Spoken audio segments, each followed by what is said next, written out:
प्रतापगडावर faster Fene. लेखक भा. रा. भागवत. भाग 8. एक छानदार टक्कर. भुयारातली ती प्रकाशरेखा दिसल्याबरोबर फास्टर फेणे आनंदाने बेहोश झाला. आता त्याची पावले जास्त जलद पडू लागली. मग त्याच्या अनुभवाला आले की आपल्याला वाटलं त्यापेक्षा ही प्रकाशरेखा बरीच दूर आहे. तरी पण 227 आला अखेरीस तो त्या प्रकाशाच्या रेषेत. उजेडात मातीचे कण भिरभिरताना दिसले तेव्हा किती बरे वाटले त्याला. ते चकचकणारे कण त्याला मगाच्या हिऱ्या माणक्याइतकेच मूल्यवान वाटले. सतत अंधारातून जाताना प्रकाश दिसला आणि त्या प्रकाशात एखादी क्षुद्र वस्तू का होईना दिसली की किती प्रसन्न वाटते ते भुयार प्रवास करणाऱ्यांनाच माहिती. इतरांना त्याची काय कल्पना येणार. आणि हा प्रकाश म्हणजे तर चक्क सूर्याचा कोवळा किरण होता. भाला जमिनीवर टाकून उन्हाच्या त्या कवडशात बन्या उभा राहिला आणि त्याचे अंग आनंदाने मोहरले. त्याने वर बघितले. छताच्या कडेला छिद्र होते. त्यातून उन्हाची तिरीप आत आली होती आणि भुयाराच्या जमिनीवर कडेला एक मोठा धोंडा होता. त्याला त्याने उजळून टाकले होते. बन्या म्हणाला, सूर्य क्षितिजाच्या बराच वर आलेला असावा. किती वाजले असतील? 8 की 9 की 10? नक्की अंदाज लागत नाही. तरी पण वेळ न्याहारीची आहे एवढे लक्षात येताच बन्याच्या पोटात एकाएकी खळबळ उडाली.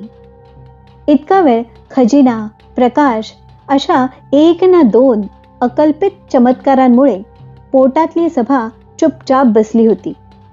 आता सारे कावळे एक साथ ओरडायला लागले. गप्प बसा रे, बन्या ओरडला. तुम्हाला काही काळ वेळ तरी कळते का? एकदा इथून जिवंतपणी बाहेर पडू दे, मग तुम्हाला भरपूर पिंड घालीन. नशीब माझं की हे भोग छताच्या कडेला आहे.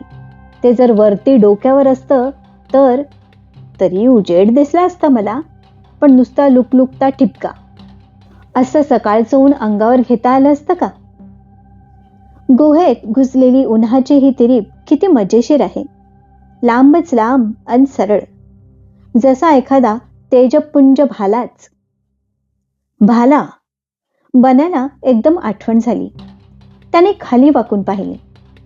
साधूचा भाला त्याने उचलला आणि त्याचे टोक त्या छिद्रात घातले.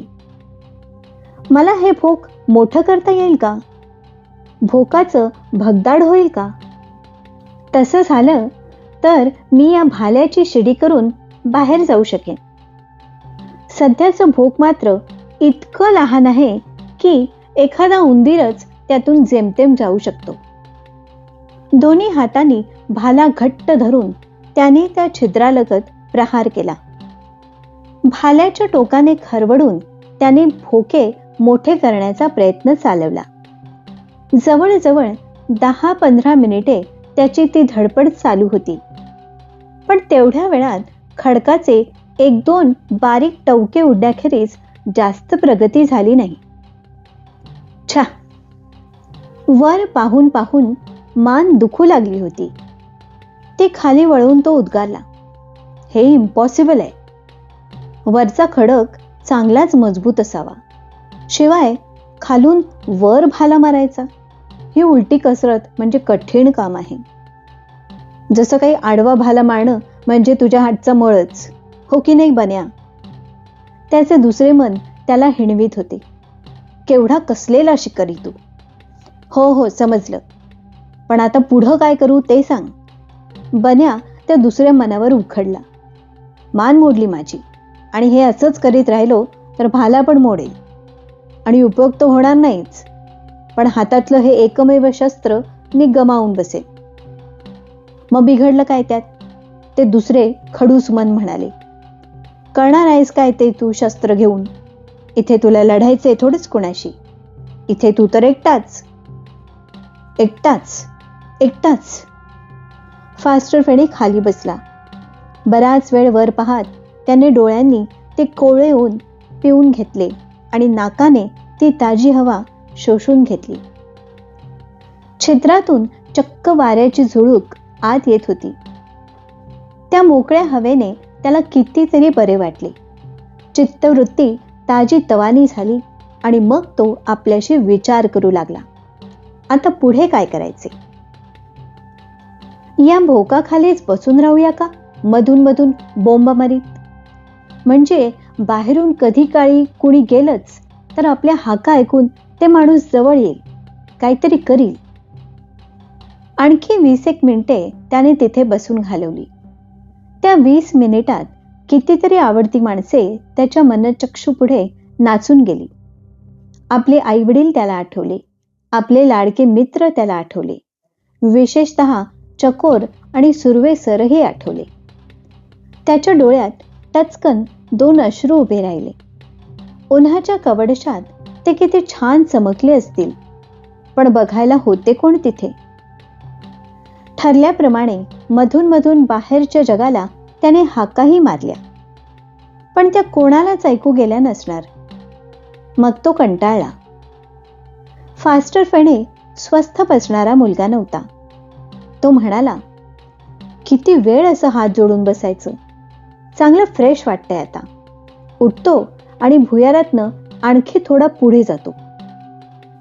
बघूया तर खरं आपलं नशीब आजमावून. तो उठला. एका हाताने भाला कवटाळीत स्वारी पुनश्च पुढे निघाली. मिट्ट अंधारातून पुढे.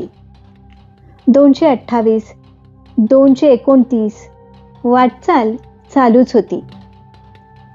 धडपडत अडखळत तो पुढे जात होता. भुयार उतरत होता. पावले मोजीत होता. मधून मधून मागे वळून पाहत होता. मागे दूर अंतरावर उभी असलेली ती प्रकाश रेखा अजून दिसत होती, जशी काही पांढरी काठी. पांढरी काठी, हो, माझी आंधळ्याची काठीच आहे ती. बन्या पुटपुटला. पण मग ती काठीही दिसेनाशी झाली, कारण भुयाराने वळण घेतले होते. त्या वळणावरून तो लांबलचक भाला नेताना त्याला फार अडचण पडली होती. पण भाला अजून हातात होता. 300, 301, 302, 400, 401, 402, 411, देतो टकरा.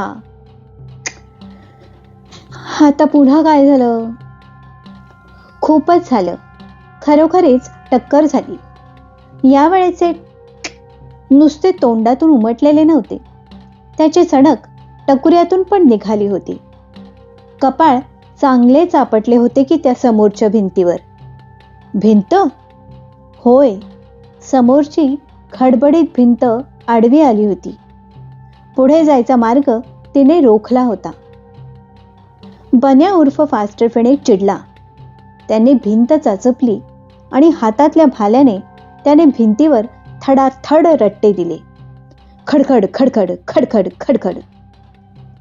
2-3 फटक्यातच भिंतीच्या कपच्या उडायला लागल्या. तेव्हा थोडा वेळ थांबून त्याने पुन्हा रट्टे हाणले आणि अकस्मात त्या एकाकी गुहेत काळ्याकुट्ट काळोखात माणसाचा आवाज घुमला. कोंगाय! माणसाचा आवाज? इथे माणूस कुठून आला? फास्टर फेणे इतका थक्क झाला की काही क्षण त्याने कोणतीही हालचाल केली नाही. निस्तब्ध होऊन तो नुसता समोरच्या अंधारात पाहत होता. मग पुन्हा पलीकडून आवाज आला. कोंगाय! कुणीतरी माणूसच बोलतय हे नक्की. भुयारातल्या या भिंती पलीकडे आपल्यासारखंच कुणीतरी माणूस आहे. आपल्याप्रमाणे तोही भुयारात अडकलाय का? बन्याला एकदम काउंट ऑफ मॉन्टो क्रिस्टोची आठवण झाली. कैद्याचा खजिना त्याला आठवला. इथे पण अगदी तसंच होतंय की. त्याच्याप्रमाणे आपणही तळघरातले कैदी बनलो आहोत. खजिना तर आधीच पाहिला आपण आणि आता दुसऱ्या कैद्याचा आवाज ऐकतो आहोत. पुन्हा हुट्टट्टे. पुन्हा काहीतरी बोलला वाटतं तो दुसरा माणूस, पण काय बोलतो ते नीट कळत नाही. अहो, नीट बोला ना काय ते, बन्या ओरडला. आणि त्याला उत्तर मिळाले, ते पुन्हा तसेच न कळणाऱ्या शब्दात. टोइंको गाय. हा बोलतोय तरी कोणत्या भाषेत? कानडीत की काय? आपल्याला तर एक अक्षर देखील कळत नाही. असं असेल, तो बोलत असेल आपल्याला कळणाऱ्याच भाषेत, पण या भुयारात घुमताना त्या शब्दांनी वेडं-वाकडं रूप घेतलं असेल. एरवी आपण मराठीतून विचारलं असताना त्यानं एकही शब्द उच्चारला नाही, असं कसं होईल? मराठी अजिबात न समजणारा कोण असणार आहे या शिवाजीच्या किल्ल्यावर? म्हणजे असं असणार, आपण जे बोललो ते देखील त्याला विकृत स्वरूपात ऐकू गेलं असेल. त्याचं आपल्याला कळत नाही, आपलं त्याला कळत नाही. मग ही बोंबाबोंब हवी कशाला? पण ज्या अर्थी आवाज पलीकडे जाऊ शकतो, त्या अर्थी ही भिंत फार जाड नसावी, पातळच असावी. मगाचं छत आपण फोडू शकलो नाही, ही भिंत कदाचित फोडू शकू. बन्याने तडकाफडकी भाला उचलला आणि भिंतीवर एकाच जागी भाल्याचे टोक 2-3 वेळा आपटले. भिंतीच्या खपल्या भराभर निघू लागल्या आणि 8-10 वेळा टोकरल्यावर भिंतीला रुपया एवढे छिद्र पडले. फास्टर फेणे त्या छिद्राकडे टक लावून पाहू लागला. पलीकडचा माणूस बोलेल असे त्याला वाटले होते, पण नाही. तो एकाएकी गप्प झाला होता. फास्टर फेणे चरकला आणि मागे झाला. इथेही काही दगाफटका नसेल ना? पलीकडे एखादा सवाई साधू तर लपलेला नाही? 2 पावले मागेच उभे राहून त्याने भाला सरसावीत दरडावले. कोण आहे पलीकडे? उत्तर द्या. शत्रू की मित्र? पलीकडून शब्द आले. मित्र, मित्र. बन्या, तुझाच कार्य आवाज? की माझे कान मला फसवतायत? कोण? सुभाष? बन्याच्या घामाने थपथपलेल्या तोंडावाटे कसे बसे ते 2 शब्द निघाले. त्याच्या सर्वांगावर घाम नाही, रोमांच उभे राहिले होते. आणि भिंतीच्या पलीकडचे जगही कितीतरी वेळ काट्यासारखे उभे होते. मग त्याला वाचा फुटली. बन्या, तुझं ते हत्यार मागं घे. मी भोकाला डोळा लावून पाहणार आहे तुझ्याकडे. फास्टर फेणे एव्हाना पुष्कळच सावरला होता. तो आनंदातिशयाने ओरडला. काही पाहू नकोस, माझ्यात पाहण्यासारखं काही नाही. शिवाय डांबरी काळोखात तुला काय दिसणार आहे? कप्पाळ? पलीकडून विचारणा झाली. मग आपण करायचं काय? फास्टर फेणे म्हणाला, तू मागे हट. मी या भिंतीवर सटासट घाव घालणार आहे. त्या उद्योगात माझी मनगट पिचली तरी चालेल. तू खूप मागे हो, कारण माझा भाला 10 फूट लांबीचा आहे. भाला? पुन्हा भाला? सुभाषचा स्वर जुन्या आठवणींनी भेदरल्यासारखा येत होता. तू खरंच बन्या आहेस ना? की आणखी एखादा साधू बन्याचा आवाज काढून मला फसवतोयस? तुझं पॉप्युलर नाव सांग पाहू आधी. येडपट आहेस? माझं दुसरं नाव फास्टर फेणे. झालं समाधान? आता मैलभर मागे हो, ॲट वन्स. एवढे बजावून फास्टर फेणेने भाल्याच्या मुठीने भिंतीवर धडाधडा घाव घालायला सुरुवात केली. 5-6 मिनिटे भिंतीचे ढपाढप ढपले पडले होते. मग छिद्राचे भोक अन भोकाचे भगदाड बनले. एवढे मोठे भगदाड की त्यातून छोटासा हत्ती सहज जाऊ शकेल.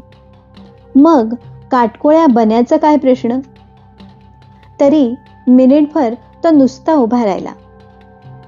भिंत पडताना जो खकाणा उडाला होता तो खाली बसल्यावर मगच तो भगदाडातून उडी मारून पुढे गेला. सुभाष, कुठे आहेस तू? सुभाष! हा, आलो. अंधारातून कुणाची तरी पावले जवळ येत होती. चप चप चप चप.